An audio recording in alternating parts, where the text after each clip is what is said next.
Salut, salut! Aujourd'hui, on finit le livre des Juges dans notre défi lecture de la Bible, de l'aurore au crépuscule, et on va commencer le livre de Ruth. Donc, si tu veux connaître l'histoire de Ruth, reste jusqu'à la fin. On lit la Bible de la Genèse à l'Apocalypse, 10 minutes chaque jour. Donc, rejoins-nous.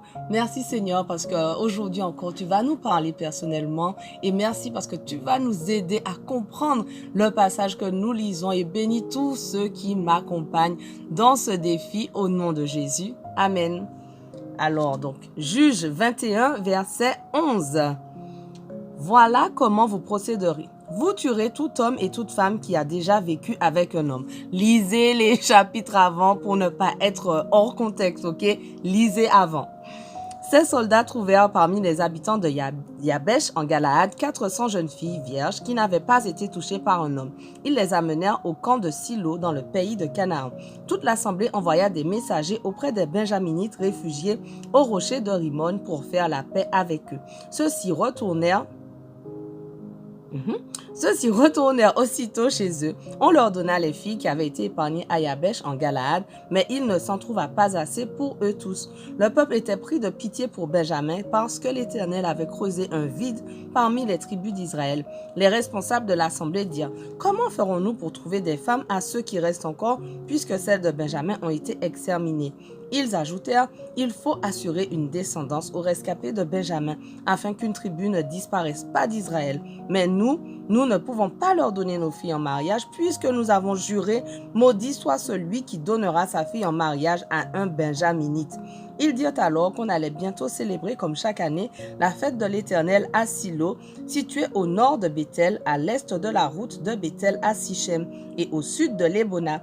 Alors ils ordonnèrent aux Benjaminites: « Allez vous mettre en embuscade dans les vignes. Lorsque vous verrez les filles de Silo sortir de la ville pour danser leur ronde, vous surgirez des vignes. Chacun de vous enlèvera une fille et l'emmènera dans le pays de Benjamin pour en faire sa femme. Si leur père ou leurs frères viennent se plaindre à nous, nous leur répondrons: soyez compréhensifs envers eux, puisque nous n'avons pas pris une femme pour chacun d'eux lors de l'expédition contre Yabesh. D'ailleurs, vous n'êtes pas coupables de parjure, puisque ce n'est pas vous qui les leur avez donné. » Les Benjaminites suivirent ce conseil. Ils prirent le nombre de femmes voulues parmi les jeunes filles qui dansaient. Ils les enlevèrent et partirent avec elles dans leur territoire. Ils rebâtirent leur ville et s'y établirent. Les autres Israélites quittèrent ces lieux pour regagner leur tribu et leur famille. De là, chacun rentra dans son territoire. En ces temps-là, il n'y avait pas de roi en Israël. Chacun faisait ce qu'il jugeait bon. Et voilà, le livre des Juges est fini et on entame Ruth. Donc, Ruth 1. À l'époque où les chefs gouvernaient Israël, une famine survint dans le pays. Un homme de Bethléem en Juda partit séjourner avec sa femme et ses 2 fils dans la campagne du pays de Moab. Cet homme s'appelait Elimelech, sa femme Noémie et ses 2 fils Malon et Kilion. Il faisait partie des Éphratiens de Bethléem en Juda. Ils parvinrent en Moab dans la campagne et s'y établirent. Elimelech, le mari de Noémie, mourut et elle resta seule avec ses 2 fils. Ils épousèrent des femmes moabites dont l'une s'appelait Orpa et l'autre Ruth. Ils demeurèrent là une dizaine d'années, puis Malon et Kilion moururent à leur tour. Et Noémie resta seule, privée à la fois de ses 2 fils et de son mari. Lorsqu'elle apprit que l'Éternel était intervenu en faveur de son peuple et qu'il lui avait donné de quoi se nourrir, Noémie se mit en route avec ses 2 belles filles pour rentrer du pays de Moab. Elles quittèrent donc ensemble l'endroit où elles s'étaient établies et prirent le chemin du pays de Juda. Alors Noémie dit à ses 2 belles filles: « Allez et rentrez chacune dans la famille de votre mère. Que l'Éternel soit bon pour vous, comme vous l'avez été pour ceux qui sont et pour moi-même. Qu'il vous donne à chacune de trouver le bonheur dans un nouveau foyer. » Puis elle les embrassa pour prendre congé. Les 2 jeunes femmes pleurèrent à gros sanglots et lui dirent: « Non, nous t'accompagnerons dans ta patrie. » Noémie leur répondit: « Retournez chez vous, mes filles. Pourquoi viendriez-vous avec moi? Je ne peux plus avoir des fils qui pourraient vous épouser. Retournez chez vous, mes filles. Allez, je suis trop âgée pour me remarier, et même si je me disais j'ai de quoi espérer des enfants, je me donnerai à un mari cette nuit même et j'en aurai des fils. Attendriez-vous qu'ils aient grandi et renonceriez-vous pour cela à vous remarier? Bien sûr que non, mes filles. Je suis bien plus affligée que vous car l'Éternel est intervenu contre moi. Alors les deux belles filles se remirent à sangloter. Finalement, Oprah embrassa sa belle-mère, mais Ruth resta avec elle. Noémie lui dit, « Regarde, ta belle-sœur est partie rejoindre son peuple et ses dieux.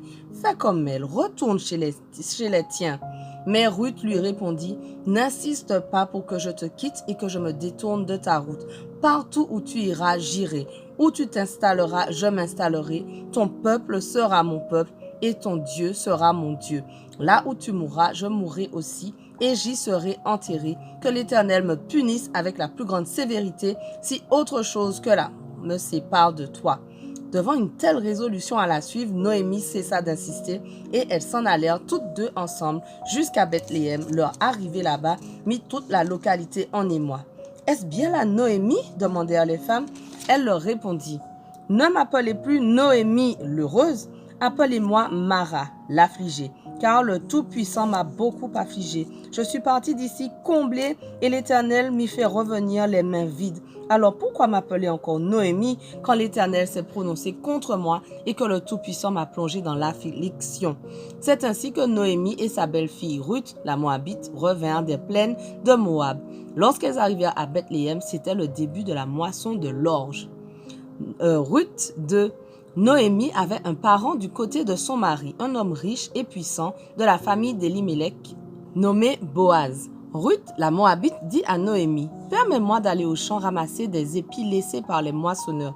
J'irai derrière celui qui m'accueillera aimablement. » Noémie lui répondit, « Va ma fille. » Ruth partit donc et se mit à glaner dans les champs derrière les moissonneurs.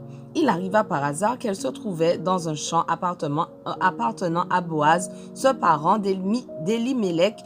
Un peu plus tard, Boaz lui-même vint de Bethléem et salua les moissonneurs en leur disant, « Que l'Éternel soit avec vous. » Ils lui répondirent, « Que l'Éternel te bénisse. » Boaz demanda au serviteur qui était responsable des moissonneurs, « À qui est cette jeune femme ?» Le responsable des moissonneurs lui répondit, « C'est la jeune Moabite qui est revenue avec Noémie des plaines de Moab. Elle nous a demandé la permission de glaner les épis entre les gerbes derrière les moissonneurs. Elle est venue ce matin et depuis, elle a été à pied d'œuvre jusqu'à maintenant et s'est à peine reposée un instant. » Boaz dit à Ruth, « Écoute bien ma fille, ne va pas glaner dans un autre champ. Reste ici et suis mes servantes. Regarde bien où mes hommes moissonneront et suis les femmes qui ramassent les épis. J'ai interdit à mes serviteurs de t'ennuyer. Et si tu as soif, va boire aux cruches qu'ils ont remplies. » Ruth s'inclina jusqu'à terre, se prosterna et lui dit, « Pourquoi m'accueilles-tu avec tant de faveur et t'intéresses-tu à moi qui ne suis qu'une étrangère ?» Boaz lui répondit, « On m'a raconté tout ce que tu as fait pour ta belle-mère après la mort de ton mari. Je sais que tu as quitté ton père et ta mère et ton pays natal pour venir vivre chez un peuple que tu ne connaissais pas auparavant.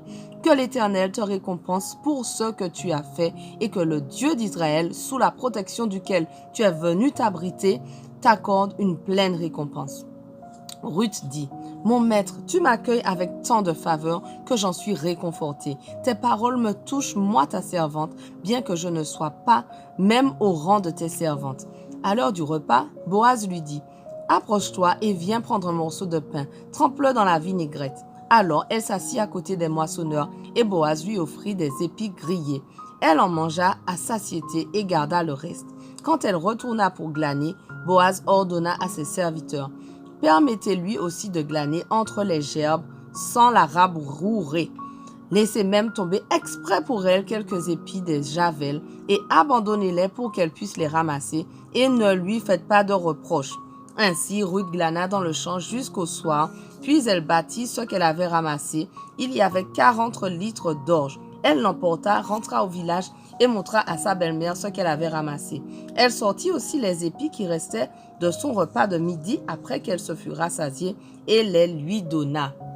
Ainsi, sa belle-mère lui demanda, « Mais où donc as-tu glané aujourd'hui? Dans quel champ as-tu travaillé? Que l'Éternel bénisse celui qui a eu pour toi tant d'attention. » Alors Ruth raconta à sa belle-mère chez qui elle avait travaillé et lui apprit qu'il s'appelait Boaz. Noémie dit à sa belle-fille que l'Éternel le bénisse. L'Éternel n'a cessé d'être bon envers nous les vivants, comme il l'a été envers ceux qui sont morts. Puis elle ajouta, cet homme est notre proche parent, l'un de ceux qui ont le devoir de prendre soin de notre lignée. Voilà, notre passage du jour touche à sa fin, mais on continue dès demain, on ne lâche rien. Allez, sois bénis.